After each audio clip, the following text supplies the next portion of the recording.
जो इस दिव्य श्रीमद् भागवत महापुराण की कथा को श्रवण करने के लिए उपस्थित है। श्रीमद् भागवत महापुराण की जो कथा है,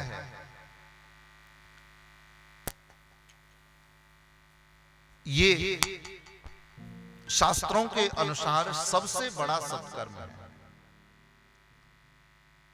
इससे बड़ा कोई दूसरा सत्कर्म नहीं है महाराज। सबसे बड़ा सत्कर्म है श्रीमद् भागवत, और ये बात शास्त्र कह रहा है। सत्कर्म सोचको नूनम ज्ञान यज्ञ स्मृतो बुधे। ये ज्ञान यज्ञ है, इसलिए यज्ञाद गर्जत शप्ता हो ज्ञाना ध्यानाच गर्जति। इससे बड़ा कोई यज्ञ नहीं, ये महायज्ञ है। इसके एक एक पग पग पर महाराज अश्वमेध यज्ञों का पुण्य प्राप्त होता है। ये ज्ञान यज्ञ है। संसारिक जितने भी यज्ञ होते हैं वो देवताओं को बल प्रदान करते हैं, देवताओं को बलिष्ठ बनाते हैं, आपको पुण्यशाली तो बनाते हैं, लेकिन पुण्यों के बाद में पुण्यों का परिणाम क्या होता है?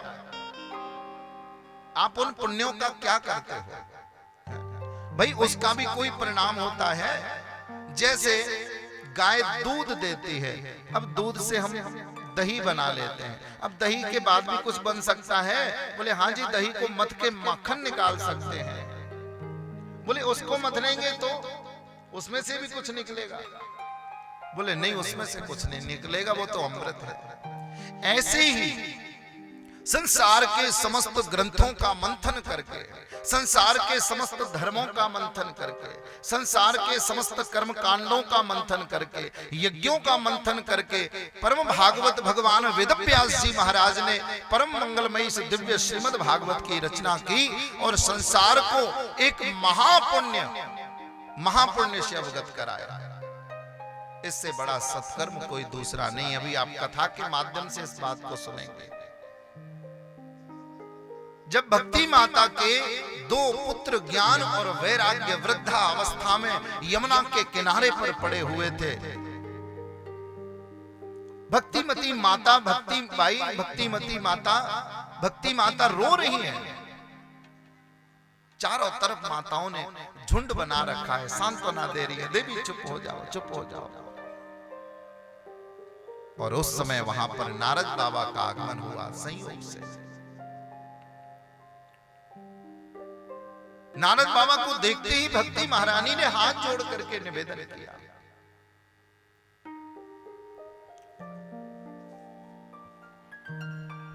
कि भो भो साधु क्षणं तिष्ठ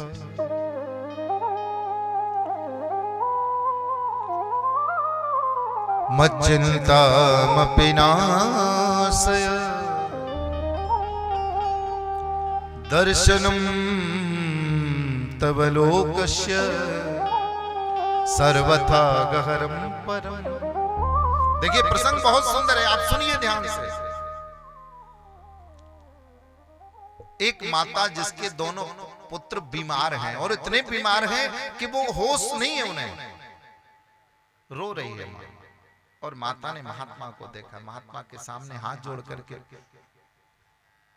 करके भक्ति महारानी ने निवेदन किया, है महात्मा दर्शनम तव लोकस्य सर्वथा गहरम परम। मैंने तो ऐसा सुना है, शास्त्रों का ऐसा वचन है कि अगर संत का दर्शन हो जाए तो समस्त पातक टर जाते हैं। संत दर्शन में पातक टर ही, बाबा गोस्वामी तुलसीदास जी कह रहे हैं, शास्त्र कह रहा है, बोले संत का दर्शन हो जाए तो सर्वथा गहरम परम, सारे गहर, सारे पाप, सारे कष्ट दूर हो जाते हैं। और मैं संत का दर्शन कर रही हूं और फिर भी मेरे कष्ट दूर नहीं हो रहे। हे महात्मा, आप कृपा करके मेरे पुत्रों पर दया करिए, मेरे पुत्र ठीक हो जाए, मेरी संतान ठीक हो जाए। अब ध्यान दीजिए, नारद जैसा देवर्षि नारद, देवताओं में परम श्रेष्ठ ऐसे ऋषि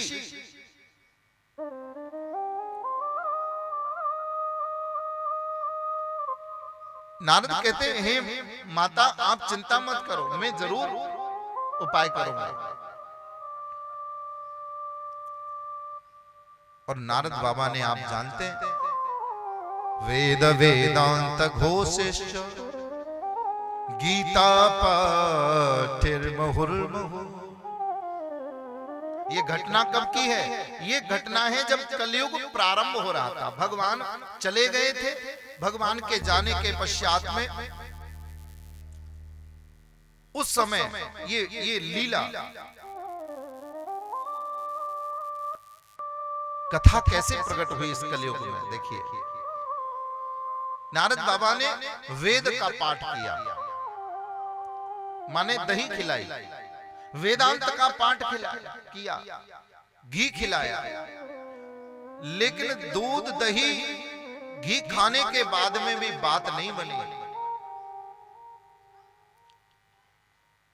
वेद वेदांत गीता का पाठ सुनाने के बाद थोड़ी सी मूर्छा तो जगी, लेकिन फिर से लुढ़क गए। तब नारद बाबा बड़े अचंभित हुए, बोले क्या होगा? उस समय आकाशवाणी हुई और आकाशवाणी ने कहा, नारद जी अगर आप इन दोनों के प्राण बचाना चाहते हो तो जाओ सबसे बड़ा सत्कर्म करो, जो सबसे बड़ा सत्कर्म है वो करो। अब चक्कर में पड़ गए नारद बाबा। नारद जैसा संत चक्कर में पड़ गया। कैसे? बोले भैया सत्कर्म तो बहुत है, अब कौन सा सत्कर्म सबसे श्रेष्ठ है? मैं कोई यज्ञ करूं, कोई पाठ करूं, कोई पूजा करूं, कोई दान करूं, क्या करूं मैं? नारद बाबा बड़े बड़े ऋषि मुनि उनके पास में गए, बड़े बड़े चिंतकों के पास गए।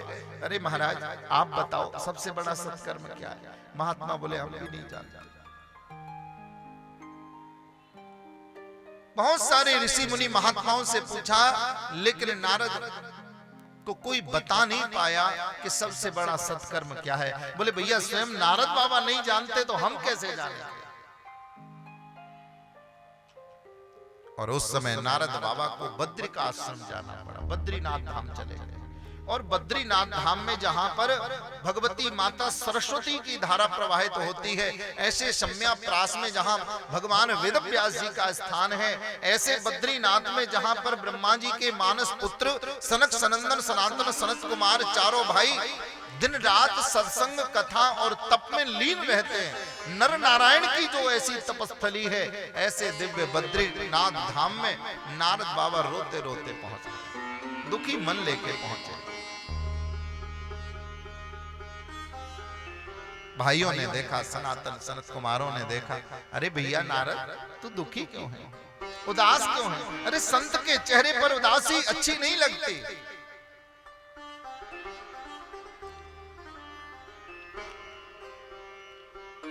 क्या बात है, किस बात से दुखी हो? और नारद जी कहते हैं, बोले देखो सारी उन्होंने बात बताई। मैं यमुना के किनारे पर मैंने भक्ति माता के दर्शन किए, आकाशवाणी हुई है सबसे बड़ा सत्कर्म करें। क्या है वो सबसे बड़ा सत्कर्म? सनत कुमार मुस्कुराए, अरे नारद इतनी सी बात नहीं जानते थे, इतनी छोटी सी बात। नारद तुम जानते तो हो सबसे बड़ा सत्कर्म क्या है, लेकिन उस सत्कर्म के महत्व को नहीं जानते हो, इसलिए ऐसी बातें कर रहे हो। तुम्हें पता है जिस कथा को सुनकर के राजा परीक्षित भगवान के धाम को चले गए, सारे ऋषि मुनि महात्मा, यहां तक कि भगवान वेदव्यास जी भी, जिनके 7 दिन में मुक्त होने का कोई प्रमाणिक कारण नहीं दे पाए, ऐसे परीक्षित को 7 दिनों में मोक्ष प्रदान करने वाली जो कथा है, जो भागवत है, जो ग्रंथों का सार है, जो स्वयं श्री कृष्ण स्वरूप है, ऐसे ग्रंथ की कथा सत्कर्म सूचको नूनम ज्ञान यज्ञ स्मृतो बुधे। एक ज्ञान यज्ञ है और ये ज्ञान यज्ञ ही सबसे बड़ा यज्ञ है।